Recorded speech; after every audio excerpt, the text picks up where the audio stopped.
오늘도 사순절 기간이라 예수님을 우리가 생각하면서 말씀의 은혜를 받고자 합니다. 요한복음 17장 1절에서 8절 말씀으로 충성된 종으로서의 예수님이라는 제목으로 말씀의 은혜를 받고자 합니다. 우리는 2022년 달력을 보면서 우리는 한 해를 나름대로 계획하고 보내고 있습니다. 그런데 우리 기독교는 대림절과 성탄절을 시작으로 예수님의 달력이 시작됩니다. 그리고 또한 사순절과 고난주간에 이어서 부활절로 우린 절정을 이루게 됩니다. 그 중요한 시점, 그것은 해마다 우리가 이제 이 교회로부터 이제 우리는 시작되고 있습니다. 예수님께서는 이 땅에 당신께 창조하신 그 인간의 모습으로 오셔야만 했습니다. 그런데 이 땅에 오셔야 하는 그 예수님의 마음, 과연 어떠했을까요? 우리를 너무나 사랑하시는 분이시니 우리를 구원하기 위하여 이 땅에 오시는 것 아마 너무나도 원하셨을 것입니다. 오신 것을 또한 기뻐하셨을 것입니다. 그러나 바로 그 구원을 위하여 십자가에서 피 흘려 죽으시기까지 한다는 그것을 이미 알고 계셨던 예수님, 아마 한편으로는 큰 고통을 안고 계셨으리라 확신합니다. 사실 예수님께서 이 십자가에서 죽기 위하여 오셨다는 사실을 알고 있는 우리 그리스도인들에게도 어쩌면 이 성탄절 맞이하는 그 순간에 우리에게는 그저 기쁨과 즐거움만은 아닐 것입니다. 주님께서 오신 것을 우리가 당연히 기뻐해야 되겠지만 우리 그리스도인들은 가슴이 아플 수밖에 없습니다. 물론 마태복음 4장 16절 말씀처럼 흑암에 앉은 그 백성으로서 우리는 큰 빛을 보았습니다. 그 빛이 비추어서 우리는 구원을 받았습니다. 이렇듯 예수님의 오심도 너무나 우리에게는 기쁘고 감사한 것은 너무나도 사실입니다.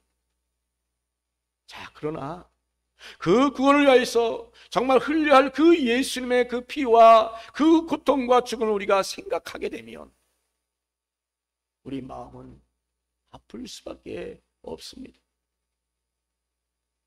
오직 주의 은혜로 라는 그런 찬양이 있습니다. 나를 위해 이 땅에 오신 주님의 은혜, 십자가의 고통 이기신 주님, 그 은혜 어찌 잊으리 라는 그런 찬양입니다. 이번 사순절에는 우리는 그 은혜를 잊지 않기를 바랍니다. 십자가를 우리는 더욱더 깊이 생각하는 성도 여러분 되기를 예수님의 이름으로 축원합니다. 고난을 앞에 둔 지금 우리 요한복음 17장 이 말씀은 다른 때보다 더욱더 우리 마음이 뭉클뭉클합니다. 십자가를 몇 시간 앞둔 그 시간에 드려진 그 예수님의 기도이기 때문입니다. 예수님의 말씀, 마음을 우리가 한번 읽으면서 예수님이 하나님께 얼마나 충성된 종이었는지, 그리고 예수님께서 우리를 얼마나 사랑하시는지 다시 한번 깨닫게 되는 그런 말씀입니다. 오늘 본문은 충성된 종으로서의 그 예수님을 보게 되는데 십자가를 바로 앞에 둔 그 시점을 우리가 염두에 보며 우리가 오늘 말씀을 살펴보고자 합니다. 첫 번째로 우리 예수님께서는 절대적으로 순종한 종이었습니다. 예수님의 기도는 아버지여 때가 이르렀사오니 라는 그 문장으로 시작됩니다. 당시 유대사에서 하나님을 향하여 아버지라고 이렇게 부르는 분은 예수님밖에 없었습니다. 하나님을 아버지 같으신 분이라고 이미 다들 알고는 있었지만 감히 하나님을 아버지라고 부르는 사람은 아무도 없었기 때문입니다. 그러나 우리 예수님은 하나님의 진짜 당신의 아버지이시기 때문에 기도할 때마다 하나님을 아버지라고 이렇게 부르셨다는 것입니다. 그리고 제자들이 기도를 가르쳐 달라고 했을 때에도 예수님께서는 이 제자들에게 하나님을 아버지라고 부르라고 이렇게 말씀하셨습니다. 그런데 지금 이 시점에서 예수님이 하나님을 아버지라고 부르신 것, 그것은 그 마음이 평소와는 아마 다르지 않은가라고 생각합니다. 왜냐하면 십자가에 못 박혀 죽임당할 것을 이제 몇 시간 앞둔 그 시점이기 때문인 것입니다. 우리는 얼마 후에 겟세마네 동산을 찾으신 그 예수님께서 지금 뭐라고 기도하셨는지 이미 우리는 다 알고 있습니다. 마태복음 26장 29절에 의하면 예수님께서는 내 아버지여 만일 할만하시거든 이 잔을 내게서 지나가게 하옵소서 라고 기도하셨습니다.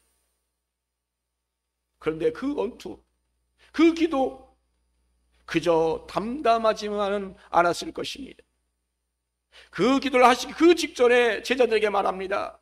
내 마음이 매우 고민하여 죽게 되었으니 너희는 여기 머물러 나와 함께 깨어 있으라 라고 말씀하셨습니다. 이 말씀 보면 우리가 너무나도 그 예수님의 마음을 너무나 잘 알지 않습니까? 시편 88편 3절에서 7절 말씀을 쭉 보시면 우리 예수님의 마음이 과연 어떠했는지 조금 더 느끼면서 함께 읽어보고자 합니다. 말씀 주세요.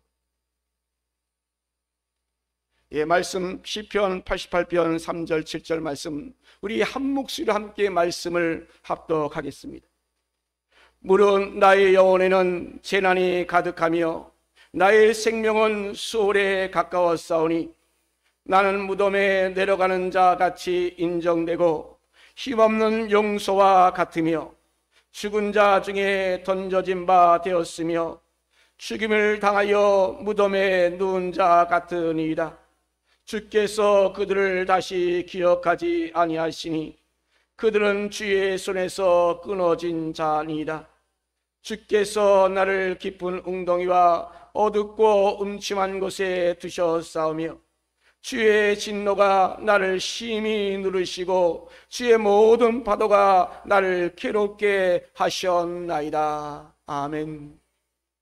내 마음이 너무나도 고민하여 죽게 되었다라고 하는 이 말씀하는 그 예수님 그 마음 정말 여러분 느껴집니까? 그 마음이 여러분 정말 느껴집니까? 히브리서 기자는 5장 7절에서 예수님이 심한 통곡과 눈물로 간구와 손을 올렸다라고 기록하고 있습니다.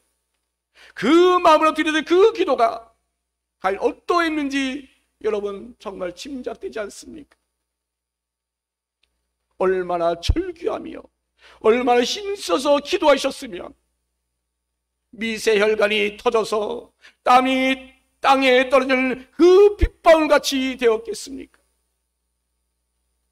자, 그런데 예수님의 그러한 통곡의 기도에도 하나님께서는 아무런 응답의 말씀이 없었습니다. 예수님이 십자가에 달려 그 운명하시기 전에 엘리 엘리 라마 사박다니 나의 하나님 나의 하나님 어찌하여 나를 버리셨나이까 라고 부르짖을 때에도 하나님은 전혀 응답하지 않으셨습니다. 물론 택한 백성들을 구원하기 위하여 그 아들의 마음, 그 아들의 고통을 알고 있음에도 불구하고 외면할 수밖에 없었던 그 하나님의 마음 과연 어떠했는지 우리는 짐작조차 할 수 없을 것입니다. 그러나 그 하나님의 마음과 별도로 그 십자가에서 지금 하는 예수님이 아버지라고 찾는 그 예수님의 마음 그저 우리는 담담할 수밖에 없는 정말 애절함이 담겨 있는 모습입니다. 놀라운 것은 그런 마음의 그 상태에 그런 처해진 그 상황까지 드려진 기도의 내용입니다. 아버지여, 때가 이르렀사오니, 그때 바로 대속을 위한 그 십자가의 죽음을 의미합니다. 바로 그때가 이르렀사오니라고 이렇게 기도합니다. 이전에도 대적자는 여러 차례에 걸쳐서 예수님을 제거하려고 했지만, 그러나 그때가 아직도 이르지 않았기 때문에 어느 누구도 예수님께 손을 대지 못했습니다. 자, 그러나 지금 예수님이 인식하였던 것처럼 바로 그때가 되었던 것입니다. 하느님께서 예수님을 이 땅에 보내신 그 목적에 따라 지금 예수님께서 그 십자가의 죽음을 당하심으로 그 피로 죄인을 구속하실 그 때가 되었던 것입니다. 그러나 이제 예수님은 이전과 달리 대적자들에게 붙잡히셨습니다. 그들의 손에 이제 순환을 당하실 것입니다. 이제 그들에게 의하여 이제 죽임까지도 당하실 것입니다. 그런데 예수님은 어떻게 다른 사람이 당한 일처럼 그저 이야기하듯이 그렇게 과연 기도할 수 있었겠습니까? 다른 사람이 아니라 바로 예수님 자신이 지금 수련을 당할 것이고, 이제 예수 자신의 그 몸에 이제 못이 박힐 것이고, 예수님 자신이 그 십자가의 죽임을 당할 것인데 어떻게 그렇게 과연 담담할 수 있겠습니까? 물론 앞에서 여러분에게 말씀드렸던 것처럼 마음이 매우 고민하여 죽게 되었다라고 말씀하실 만큼 정말 예수님은 너무나도 힘들고 아마 고통스러웠을 것입니다. 그러나 그렇게 담담하게 기도할 수 있었던 것, 그것은 그만큼 예수님이 지금 하나님께 충성된 종이었다라는 사실입니다.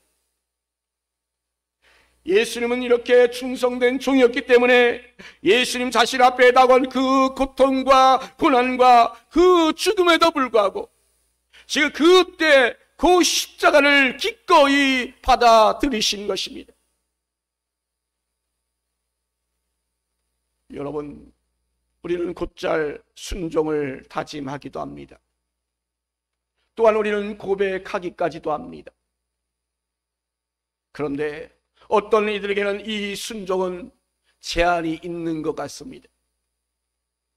순종의 길을 걷기 위하여 우리는 필연적으로 우리에게 닥치는 그 아픔과 고통이 동반되어야 되겠지만, 그럼 우리가 일반적으로 감내할 수 있는 그 수준이어야 한다는 그 한계가 나름대로 정하고 있지 않은가? 우리는 순종을 위하여 어떤 말씀이든지 그대로 행해야 되겠지만, 그러나 우리가 말도 안 되는 그 비상식적인 명령이라고 해서는 안 된다라는 나름대로 제한을 두고 있지는 않습니까? 순종을 위해서는 모든 것을 버리고 다 내놓아야 하겠지만, 설마 다 버리고 다 내려놓아야 하는 것은 아닐 것이라는 나름대로의 그 제한이 있지는 않았습니까? 사실 우리는 이런저런 제한을 둔 순종이라고 한다면 그것은 온전한 순종이 아닐 것입니다. 마치 우리가 예수를 믿되 이성으로 이해가 되는 부분까지만 믿으라고 하는 것은 그것은 결코 순종의 자세가 아닐 것입니다. 그러나 우리가 예수님의 순종함이란 절대적이어야 합니다. 그리고 예수님을 따르는 예수님의 제자들 역시 절대적 순종을 해야 될 것입니다. 데이비 왓슨은 제자도라는 책에서 예수를 따르는 제자도에게 절반이란 개념은 없다, 전부가 아니면 아무것도 아닌 것이다 라고 이렇게 말합니다. 또한 디트리트 본히퍼 역시 그리스도께서 사람을 부르실 때는 그로 하여금 와서 죽으라고 명령하신 것이다 라고 이렇게 말합니다. 사랑하는 성도 여러분, 순종을 말하면서 나름대로 많은 제한을 거둬두고 그러면서 계속 죽충거리는 우리들의 그 모습을 보면서 지금 십자가를 앞에 두고도 때가 이뤘다라고 기도하시는 그 예수님을 바라보시기 바랍니다. 예수님의 참된 제자로 온전히 섬으로 말미암아 우리 모든 성들이 하나님의 그 영광의 길에 동참할 수 있기를 예수님의 이름으로 소망합니다.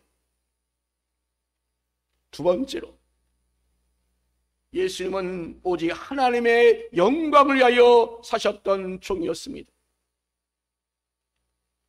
절대적 순종의 다른 면은 오직 하나님의 영광을 위하여 사는 것입니다.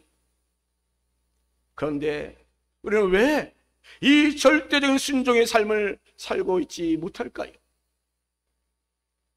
내 영광을 포기하지 않기 때문이 아닐까요? 마태복음 19장 20절 이하에는 예수님을 찾아온 부자 청년 가난의 한 이야기가 기록되어 있습니다. 그 청년은 율법이 말하는 모든 것을 다 지켰다고 하면서 아직도 내게 무엇이 부족합니까? 라고 이렇게 물었습니다. 마가복음 10장 21절에 예수님께서 그를 보시고 사랑하셨다라고 말씀하셨습니다. 그런데 예수님께서 정말 이 사랑의 마음으로 내가 아직도 한 가지 부족한 것이 있으니 이제 가서 내게 있는 것을 다 팔아서 가난한 자들에게 주어라. 그리하면 하늘에서 보화가 내게 있으리니 그리고 와서 나를 따르라 라고 이렇게 말씀했습니다. 예수님께서는 지금 나를 따르라 라고 말씀하셨습니다. 예수님께서 나를 따르라 라고 말씀하신 것은 12 제자를 제외하고는 정말 극히 드문 일이 되는 것입니다. 그만큼 그 청년을 사랑해서 그렇게 지금 말씀하고 있는 것입니다. 그만큼 예수님이 그렇게 사랑하셨기 때문에 모든 걸 다 버리고 나를 따르라 라고 지금 예수님이 말씀하고 있습니다. 그 말씀은 이 청년에게는 엄청난 기회였습니다. 하늘에 엄청난 재물을 쌓고 엄청난 상급을 받을 만한 그 기회였던 것입니다. 그러나 그 청년은 이 말씀을 듣고 근심하며 그냥 예수님을 떠났다라고 기록하고 있습니다. 그 청년은 많은 재물 때문에 떠났습니다. 많은 재물로 우리 지금까지 정말 풍족하고 풍요롭게 살아왔고 또 앞으로도 그렇게 살 것인데 그 재물을 버리게 되면 이제는 더 이상 그가 생각하는 그 풍요하고 풍족한 삶을 더 이상 살 수 없게 될 것이라는 그 생각 때문에 그는 예수님을 떠나게 되었습니다. 우리 사람들은 재물이 많으면 많은 사람을 얻을 수 있다고 생각합니다. 또 많은 사람뿐만 아니라 영광도 얻고 또 명예도 얻을 수 있다고 이렇게 생각합니다. 그 청년 역시 그 생각과 다르지 않았을 것입니다.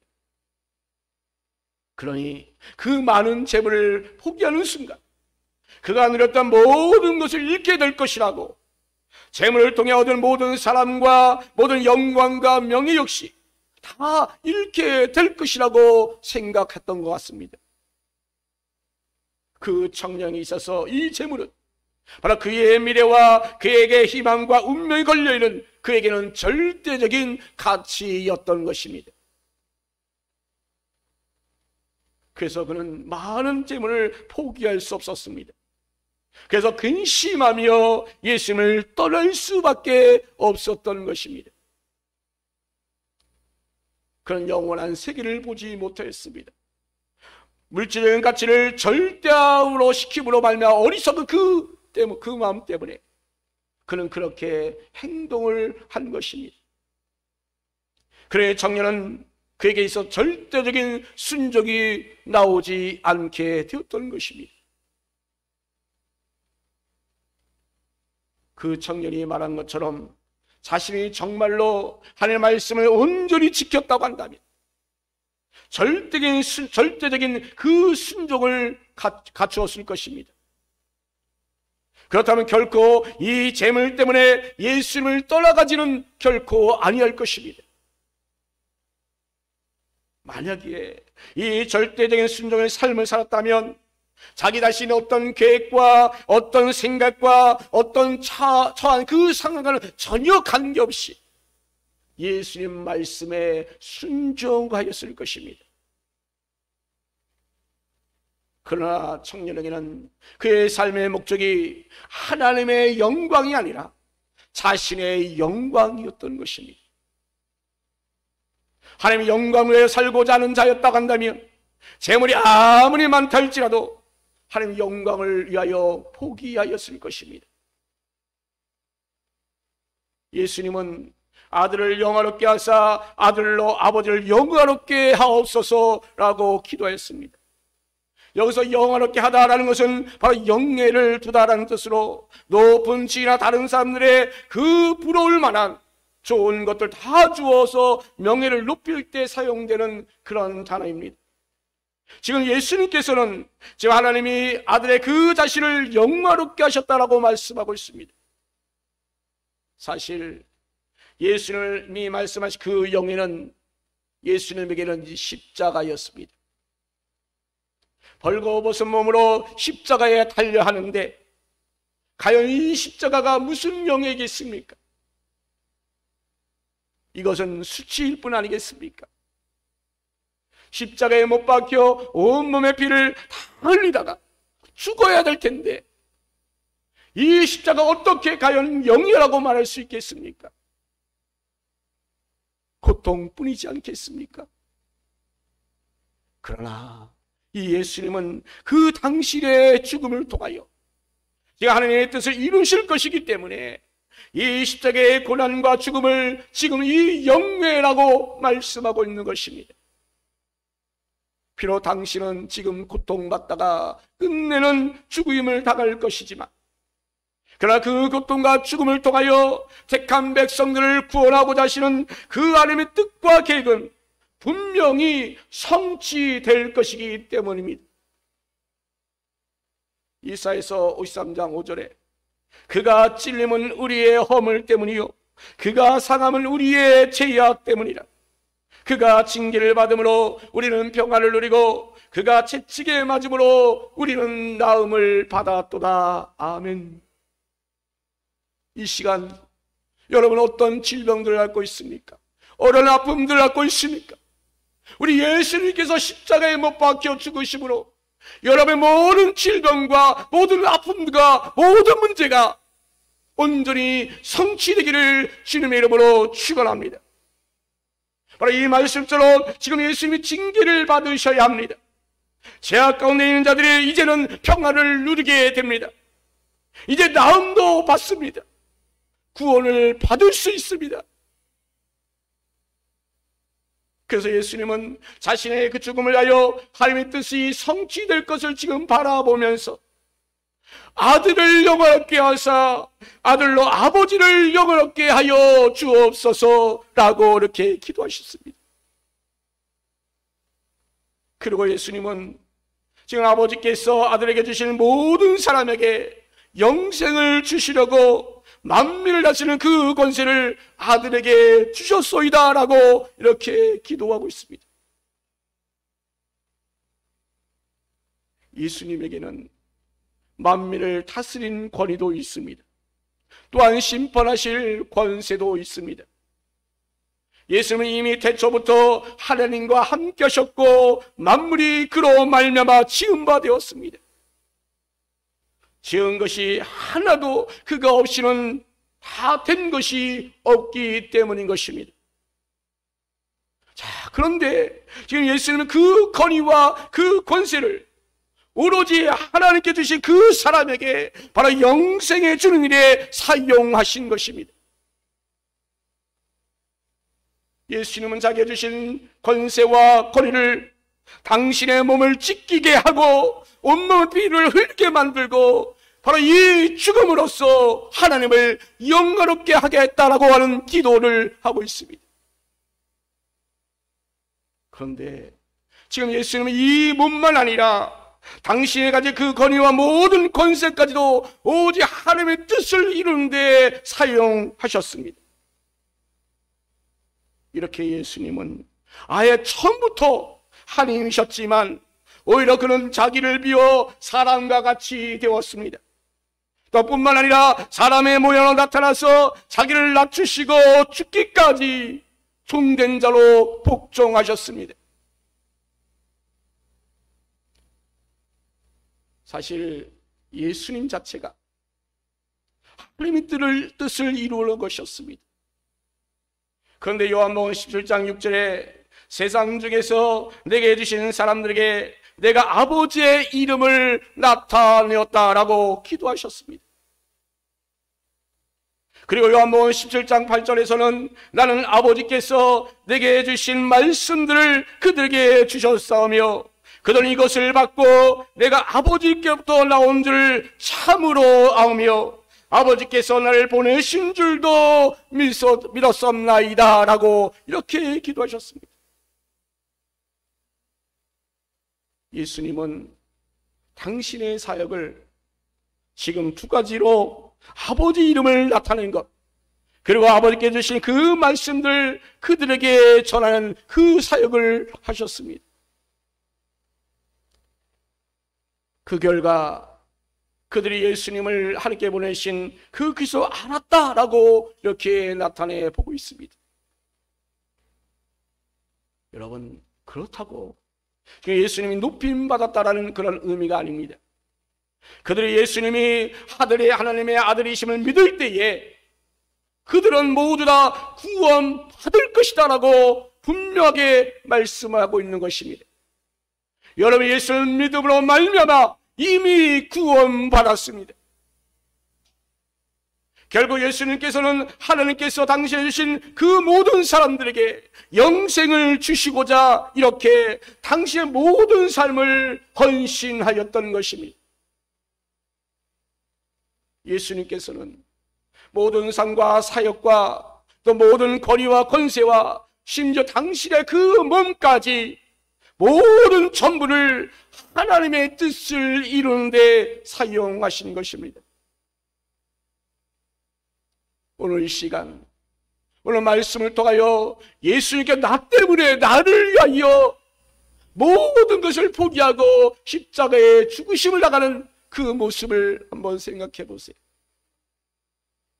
이는 하나님의 영광을 위한 것이고 또 나를 구원하기 위함을 깨닫는 저와 여러분 되기를 간절히 바랍니다. 오늘 이 시간 우리는 진정 예수님의 그 말씀을 묵상하십시다. 그리고 우리의 마음을 정말 새롭게 하는 저와 여러분을 되십시다. 그래서 진정 하나님의 구원 사역에 전혀 나고자 아무 명도 없이 주님의 은혜와 주님의 그 복된 여러분 되기를 예수 그리스도 이름으로 축원합니다. 아멘.